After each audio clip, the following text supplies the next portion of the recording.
Hi, I'm Will Bruin, and I was just recognized as a Seattle Sounders legend. Now I get to do voice reads for the Sounder at Heart podcast network. Here we go. Come on! Hey, O'Shan! Let's go! The save by Fry! The Seattle Sounders have done it!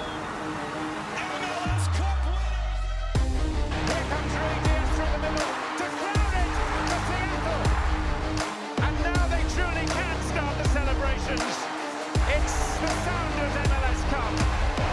Nico Lodero leaves absolutely no doubt! The Sounders rule the region! Seattle Sounders, it's gonna do it! They've scored! They've scored! Finally! This feels fucking awesome. This is a tiny dog. We want to win. This is the Seattle Sounders, bro. Porteous says cheated. You know, what was the thought process in terms of who you decided to use and who you didn't? Ever since Sounder Hart wrote a commentary that we didn't take Open Cup seriously.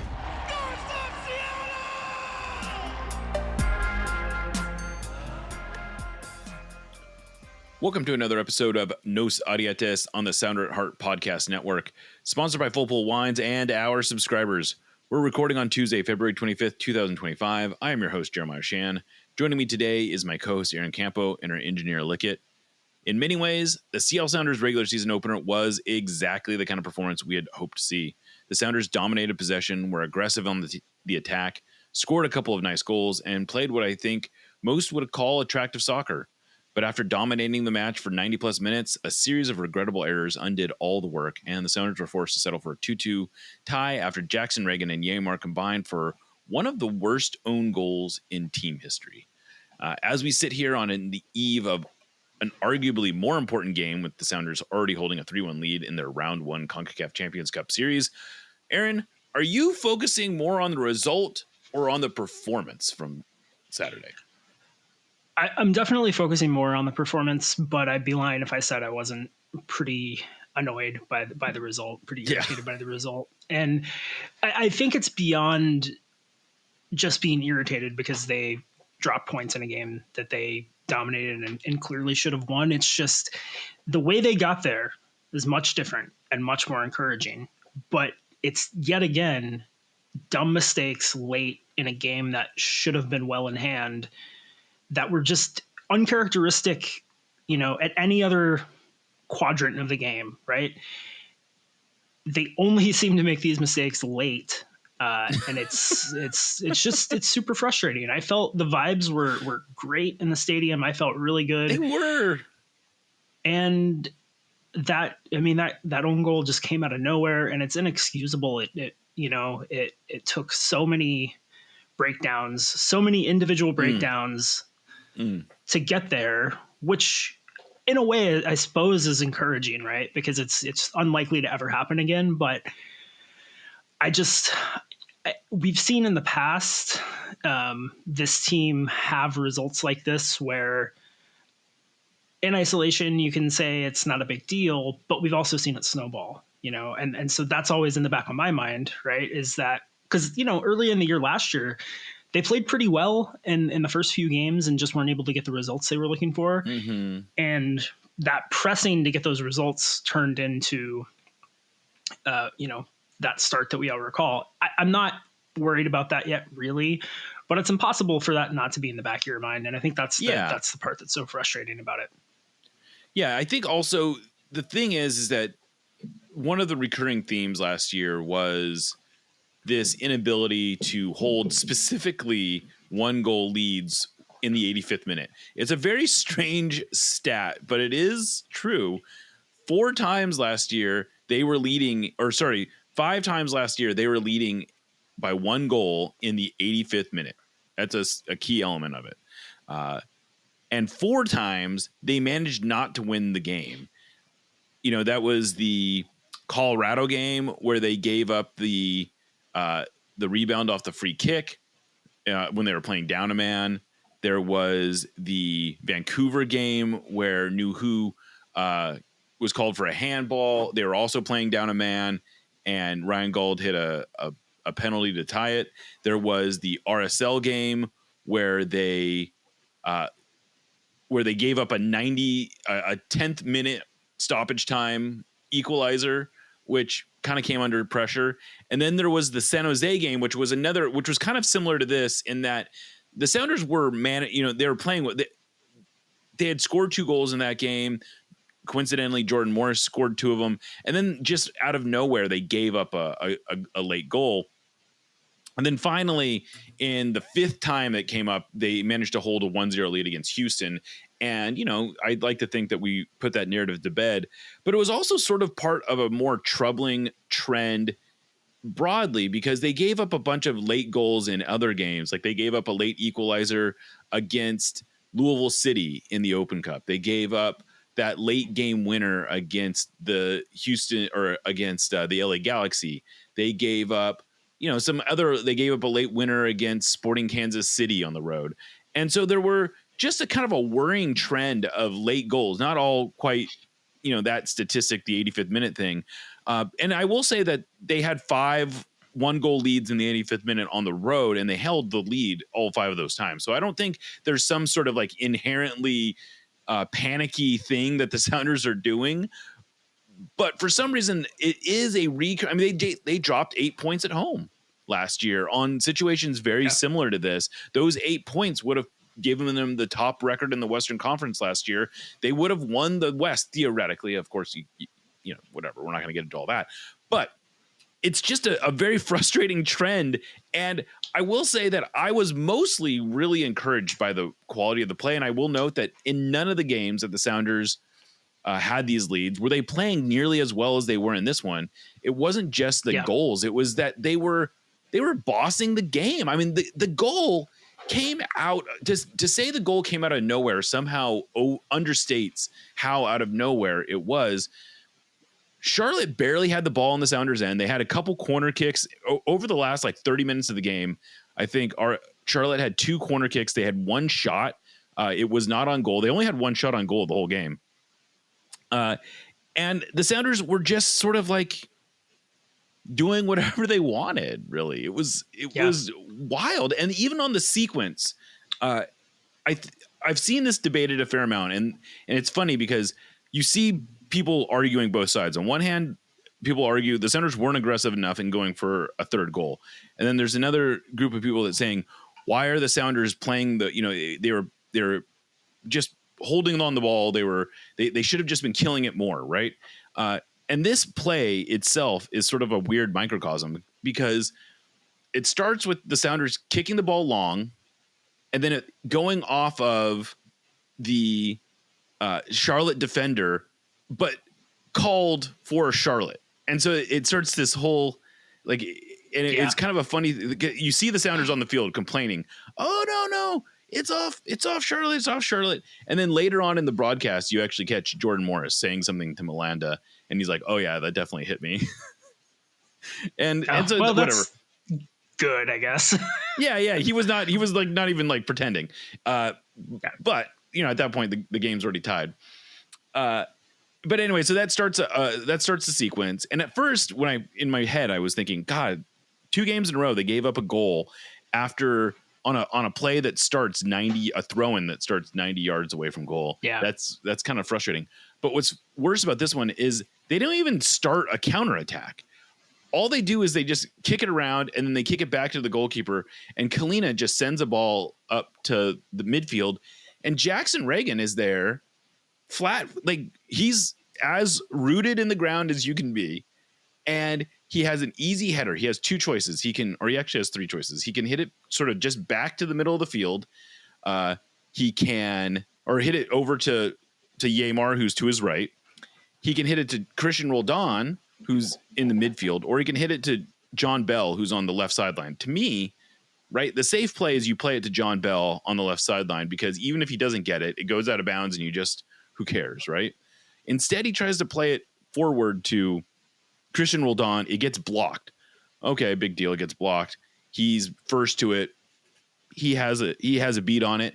And then he just totally fluffs. Instead of kicking it out of bounds, though, at that point, which would have been probably the smart thing to do, right? You've just misplayed a header. Don't get cute. Don't play it anywhere. Just kick the ball out of bounds. Instead, he gets cute. He tries to play it back to, I don't know, I guess he's maybe playing it back to Fry. Totally fluffs it. The defender is able to race him to the ball. And at first, I was really worried. Sorry, I'm talking a lot here, but you're going to get a word in edgewise, I promise. I was a little worried because the defender gets there first, right? And if he hits an early cross, he does have an attacking player running into the box. That could be trouble. But he doesn't hit the early cross. Instead, he takes a touch and he plays it sort of down towards the sideline, which totally cuts off any angles that he has, though.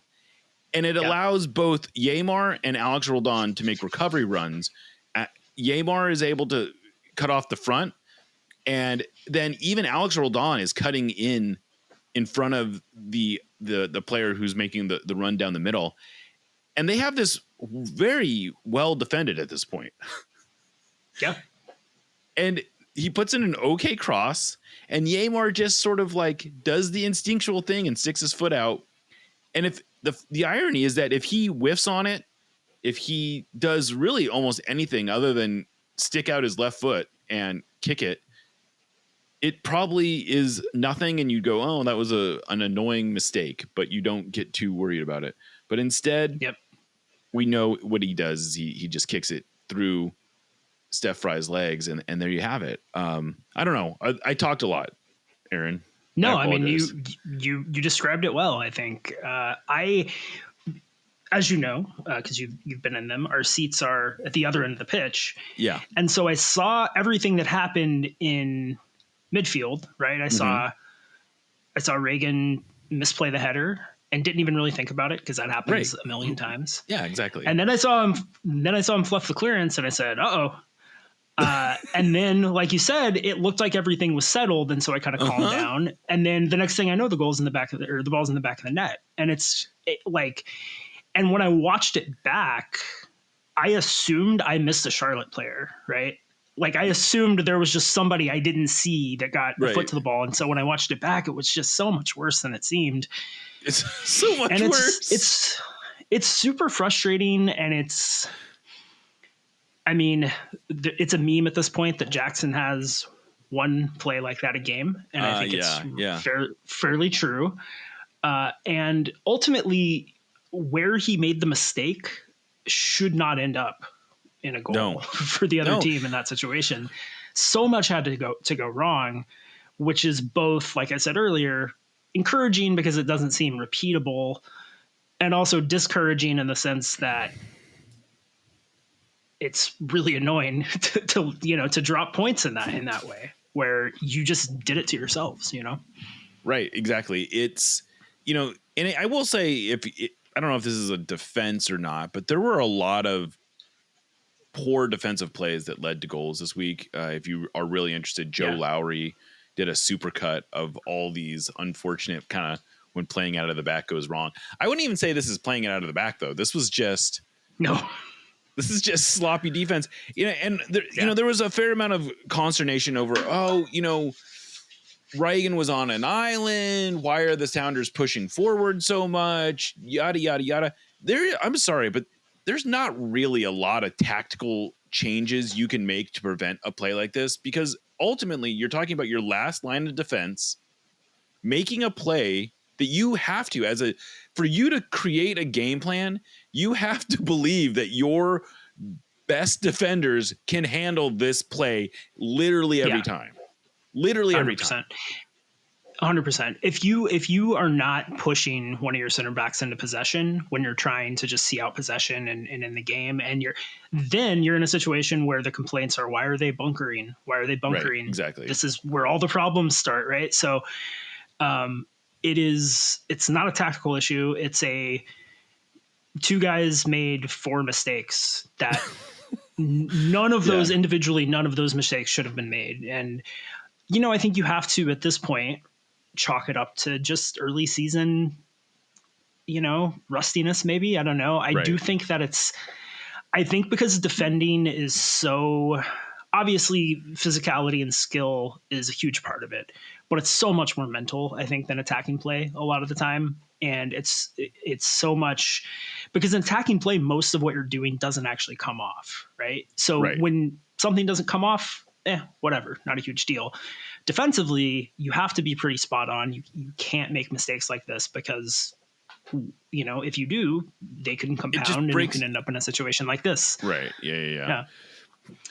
And I don't know. I don't want to dwell too much on this play, but I brought all this up because I think it's important to just really understand how many mistakes had to happen for this play to unravel the way that it did. And it was not a simple matter of, yes, it is a team game. Yes, there were other ways they could have prevented this. You can unravel all of that. And the best way to prevent it from happening would be to just have a 2-goal lead. And the Sounders, I thought that they were taking the right approach. They were aggressive with their subs. We saw Pedro de la Vega and Jesus Ferreira come in. We saw Paul Arriola come in. I was okay with John Bell replacing Nuhu. In part, Nuhu had been playing for 86 minutes at that point with a yellow card. And you would absolutely why there's no reason to risk him picking up another yellow card. And then you're maybe, in a whole other mess. So I didn't mind that one either. Maybe you could have brought in JP for somebody. I don't even know who would you bring him in for. Maybe you could bring in Danny Musovski for Jordan, I suppose. Maybe that would have. But again, the problem wasn't that they weren't defending well. They had the ball the whole last 30 minutes of the game. There was not I just don't see a lot of tactical issues with this. One of the other moments that I saw people getting frustrated about was there was a play in the 83rd or 84th minute where Albert Rusnak picks up a ball on a potential counterattack, and he's got runners. He's got Arriola to his left. He's got Jesus Ferreira making a run down the middle. And there is an opening. Don't get me wrong. If he plays that ball, there's a chance he's able to play Ferreira in. And, I don't know, maybe it works out, right? But he sort of pulls it back and he doesn't push forward as hard as maybe he could have. But he's sitting 90 yards away from goal. This is not a play that was happening in the Sounders half. And there are moments earlier in the game where you would want him to do that, but it's 2-1. It's 83rd minute. Hold possession. There's no reason to rush here. I thought the Sounders were actually striking an okay balance of pushing for a goal, but not being dangerous about it. Yeah, I felt like the Sounders were the most likely team to score for pretty much the entirety of the second half. They had played so well and created so many decent chances and looked so comfortable and fluid in attack that I honestly genuinely believed they were going to get a winner. After the equalizer, they had 3 minutes of extra time left, and I said, well, there's no way they're not going to push ahead and get a winner because they've looked so good. That's obviously, game time emotions talking, but it is how I felt because they had looked so comfortable and so creative and so just so competent in attack. I mean, I'm willing to say they looked better and more confident and more capable of creating chances and like they just had more ideas in this game than in any home game last year, maybe including the one where they scored 5 against Vancouver. I mean, because in that game, that a lot of that was just brute forcing against the team that had kind of given up. Yeah, this was breaking down a team that's actually pretty good defensively. The second best defensive team in the league last year. Yeah. I watched Dean Smith coach teams for a long time and this looked like a Dean Smith coach team, and they're hard to break down when they want to be. And I was really encouraged by the attacking play.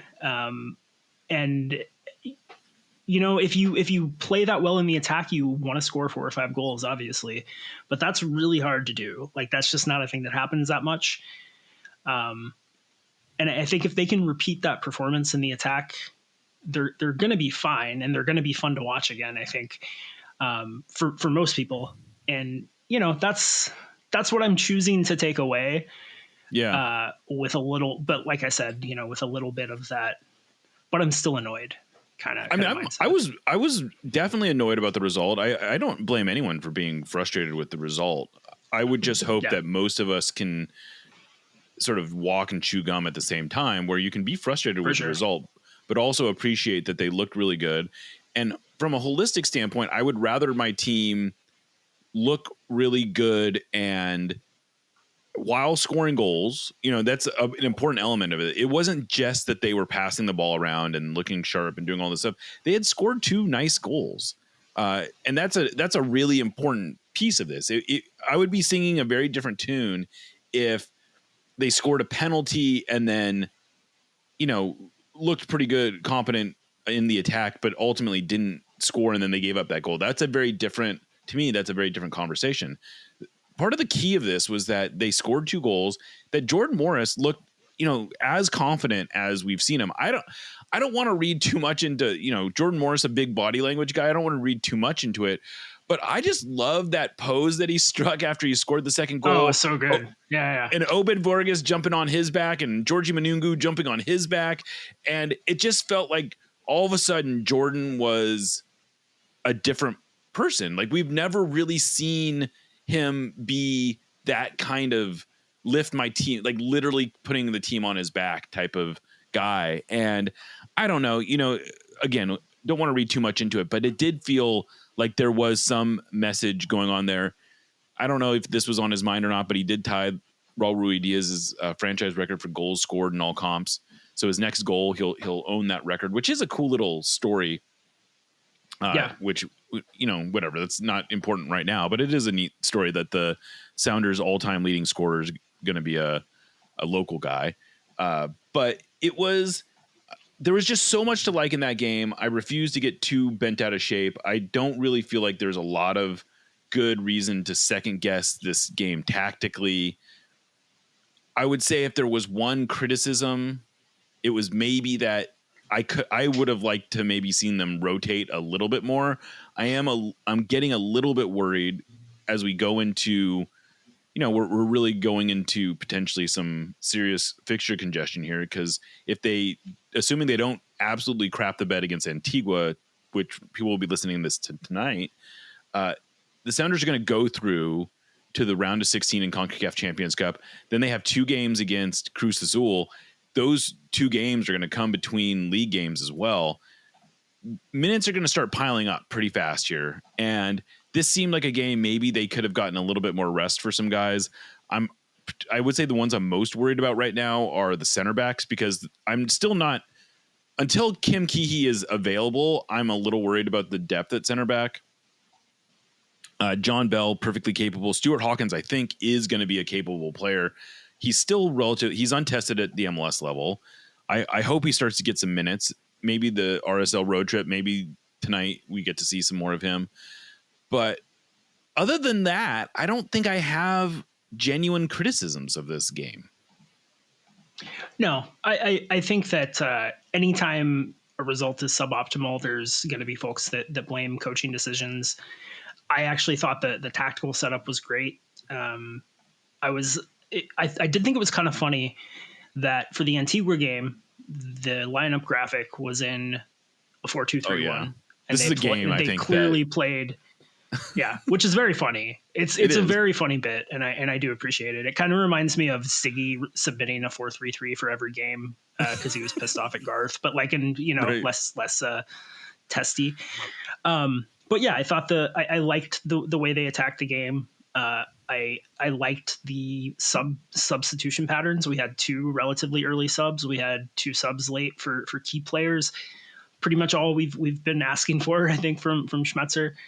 I thought that they looked a little bit, and there would be people who say this ended up costing them, and I don't actually think it's true because of the just flukishness of the way the goal happened.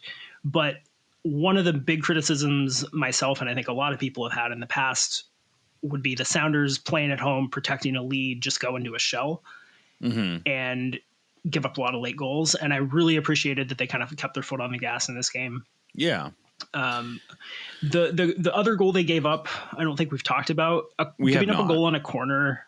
Giving up a goal on a corner unless somebody just blows something is never going to bother me that much. They're low percentage things. Sometimes a guy just gets a better jump. Yeah. It's just, it's one of those things. The Sounders, I think, generally are pretty good against set pieces. So yeah, if you start giving up a lot of those, you get a little worried. Right. But the first one or two, you go, I don't know. Sometimes you make a really good delivery and a guy gets a really good read on it and he puts a really good shot on. You can definitely argue that Steph was a little bit out of position. You can argue that the Sounders need to do a better job of bodying Melanda on that. But that was much more of a Charlotte doing something right than the Sounders doing something correct. Wrong. Yep, absolutely. And I've been a person who said I enjoyed the way the Sounders played last year, and I did. But I liked this too. Like, it was something different. It was a different philosophy. It was more fun. And it was the same personnel in the stadium. That's one of the things I think notable about this is that with the rotation, this was effectively the same lineup that they were rolling out last year. And they just looked so much sharper, so much more fluid. It did feel like there was a real mentality change. To me, it looked more like a 4-2-3. You were sort of talking about this. On the lineup graphic, they called it a 3-4-2-1. They called it 3-5-2. Oh, 3-5-2. Yeah. But to me, it looked much more like a 4-2-3-1. We're going to have this conversation a lot this year. I think we can definitely get lost sometimes in the nomenclature. Yeah. The reality is that they're going to attack with three center backs, but this was not I didn't think it was a 3-5-2. I thought, Munungu was really playing as a winger. I thought Rothrock was really playing as a winger. So Nuhu got forward like a little bit more than you would expect a center back in a three center back setup, but not a lot more than he would have last year. And Roldan was not. The thing Go ahead. Oh, go ahead. Sorry. I was just going to say the thing I appreciated. Go. The thing I appreciated is that when Nuhu did get forward, he was staying central. He wasn't doing a lot of overlapping. Yeah. He and I did like that. And he actually put in a couple of pretty decent balls from outside the box. But sorry, your turn. Oh yeah, I was gonna say Roldan also was not really playing as a wing. I didn't think Alex was playing as a wing back. The way they seem to be using him more is tucked inside, which I think probably suits him a little bit better. Like I think you probably want to lean more into his mobility and his defensive chops more than his crossing, and maybe his ability to sort of like he's good at making that inside run as well. We saw that in the preseason, I guess, where he made a run like that. So I think it's interesting the way that the Sounders are using their personnel right now. My suspicion is that we're going to see a little bit more of a clear three center back formation against Antigua. I think that could be an interesting. I'm actually really excited about the setup if they run the way that they were doing it in training on Tuesday. I think that'll be an interesting wrinkle to what they've done in the past. So I like that they are thinking about changing things up. I've been really, really over the moon happy with the play of Christian Roldan and Obed Vargas in midfield. Yeah. Vargas had another secondary assist. Yeah. Matt Doyle has called Christian one of maybe the best six in the league right now. He's looking like it, man. He is. This looks like the position he should have been playing all along, which I'll admit I was someone who was a little skeptical of his ability to play this role. Yeah, I think the league has changed a little bit too, where in, 2018, I think he would have needed, you want somebody a little more physical in that role at that time in the league. I think now that's a little less important. The game is just a little more tactical in MLS now. It's a lot less about pure physicality maybe than it used to be. But I also think Christian has just matured as a player. I mean, he's lost some of his explosiveness, as everybody does as they age and go through injuries and all that, less fun stuff. But I think he reads the game exceptionally well. I think he understands like the tactical vision of the team and how they want to play and where he needs to be and where everybody else needs to be in relation to him. And I think he's going to thrive in that role. And I think, if he can keep at this level, I mean, guys that can play that position well can play for a really long time, Yeah, there's a guy in Portland as they keep adjusting. Right. Yeah. I mean, I hate to compare Christian to that fella, but in this one instance, we'll let it slide. But I mean, I think that, you know, the key thing is just being able to adjust your game as you continue to age and your body changes a little bit, and making tweaks to your game. But I think he's a smart enough player to do that. And yeah, I think he's found a home for the foreseeable future, which is nice, because I think that was a position that's, as JP has aged the last few years, has been kind of a concern of where we're going to find that next guy that can play that role. And having Christian play as well as he does takes a lot of that pressure off, I think.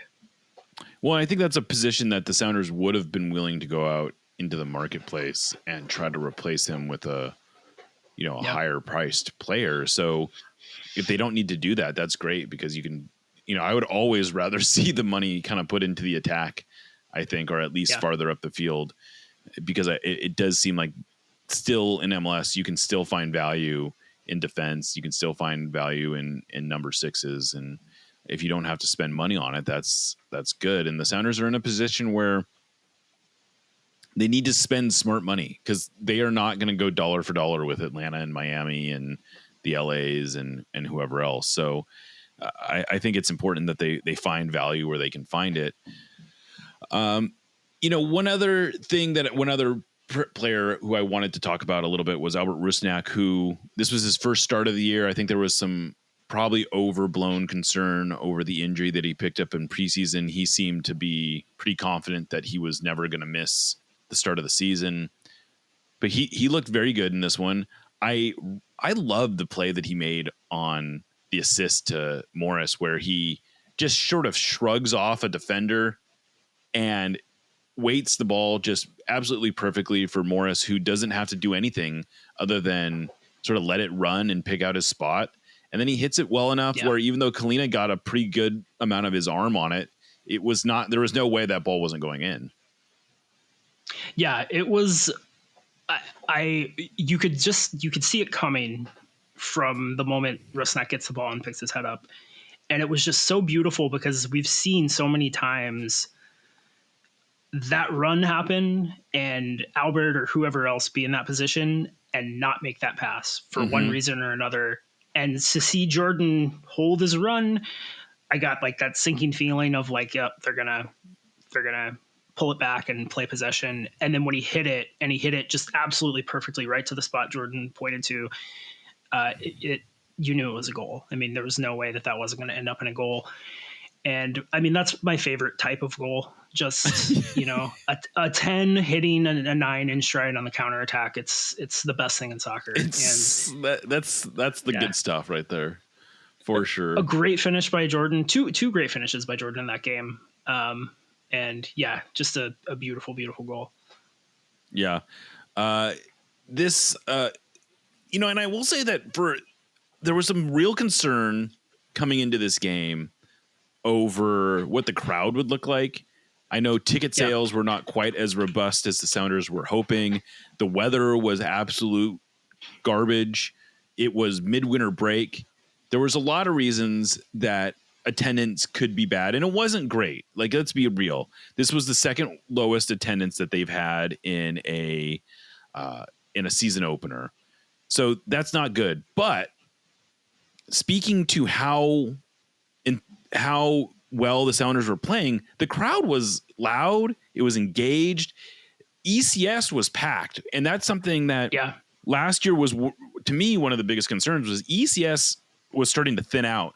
And that's where you really start to feel the energy, is when ECS is not packing it in. That has a trickle down effect. Yeah, I was actually surprised to see that attendance was lower than last year's home opener, because I was at last year's home opener and it felt and looked pretty dire in the stands. I'm genuinely curious if there were more butts in seats this year, because it felt a little more full to me, but maybe that was the atmosphere, because the atmosphere was as good as I've seen it in several years, for sure. You definitely felt the energy in the stadium. You could definitely tell. I mean, it was noticeable right away when I got into the stadium that ECS was back to being overflowing, which is just, it's great to see. And I thought that that people outside of ECS were a little more willing to make noise than they have been. Like the last few years, man, especially last year, people were barely paying attention to the games a lot of the time. Like there were tons of side conversations going on, people sitting in standing sessions, having, chatting, not really paying attention to stuff. And like, who can blame them to some extent, but there wasn't any of that in this game. People were super engaged, and it felt really good. And hopefully they can keep that momentum up, because I think that would go a long way towards making that feel like a can't miss experience again. And it hasn't felt like that in several years. Yeah, so that's, I think that does speak to the ability of the Sounders play to sort of raise the atmosphere, which has been one of the problems at Sounders games lately, is that the atmosphere has taken a noticeable dip, and that has a cyclical impact on things that are going on around the team, I think, in terms of the energy and whatnot. So, hopefully I would say that it ticked a lot of boxes. I guess that's what I'm saying. I thought this game ticked a lot of boxes. Yep. It was a frustrating game not to get the result that they wanted, but I don't know. I'm just not, I like I said, I understand the frustrations. I was pissed off. I'm sitting there tossing and turning in bed, but I'm also trying to be a little bit more analytical about it. And I think there was a lot of good things that happened in that game. And of course, if they win, if they look good on more than if they win, I think if they look good against Antigua on Wednesday, that sets them up really well for the weekend. RSL looks like they might be bad. Who knows? Maybe the Sounders can actually end this. God, they have not won in regulation in RSL since 2011. That's pretty crazy. That is crazy. And that was the first time they'd ever won there, right? So they've won in 2011. They won that game. It was like a driving rainstorm. Then they won in 2012 in the playoffs, and then they won an Open Cup game there in a shootout. Those are the only three times that they've gotten, that they've kind of come out with the win. Yeah, pretty crazy. Seems like time, Yeah, I think it is, and why not? Why not? And I think if they can win on Saturday, that probably does a lot to take away the bad taste from the tie this week. Yeah, I think so. By the way, RSL got absolutely boat raced at San Jose in the season opener. I don't know. This is not a team that looks particularly good. They also have a midweek game against Herediano in CONCACAF Champions Cup. That game so they'll be playing on short rest, just like the Sounders, albeit both games are going to be at home. So that's a little bit of an advantage. But I don't know. This feels like the Sounders. There's no reason this has to snowball, I guess is what I'm saying.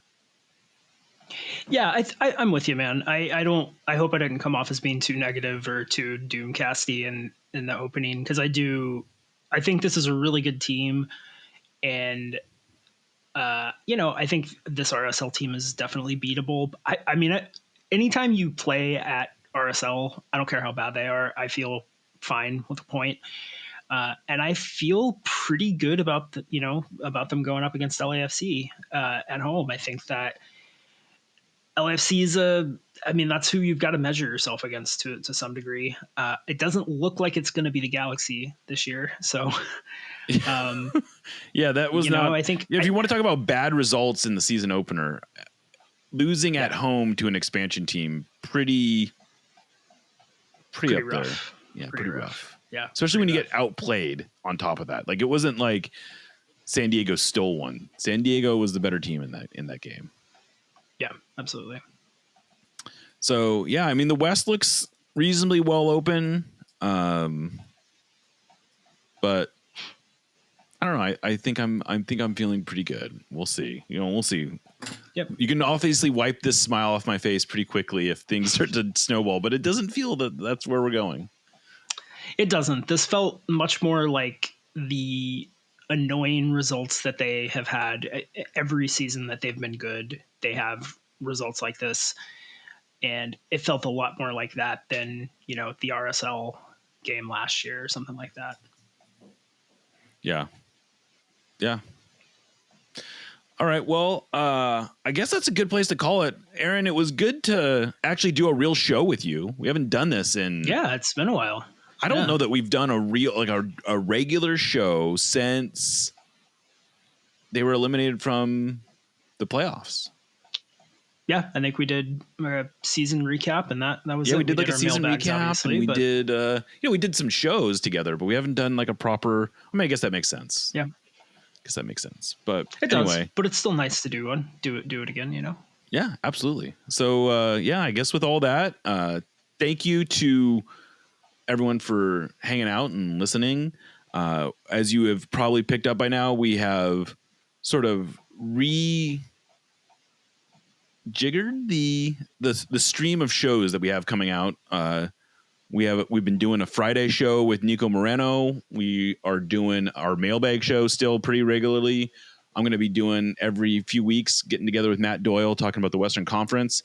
Of course, other stuff going on in the Sounder at Heart Podcast Network. Lobbing Scorchers is firing off episodes, live shows, live YouTube shows all over the place. So lots of stuff in the podcast content world that you can dig into. But Aaron, thank you so much again for doing this. Thank you to Lickit for producing it. Thank you to Full Pool Wines for being our sponsor once again going into 2025. I am Jeremiah Oshan. This is No Sadietes, part of the Sounder at Heart Podcast Network. You'll never yet alone.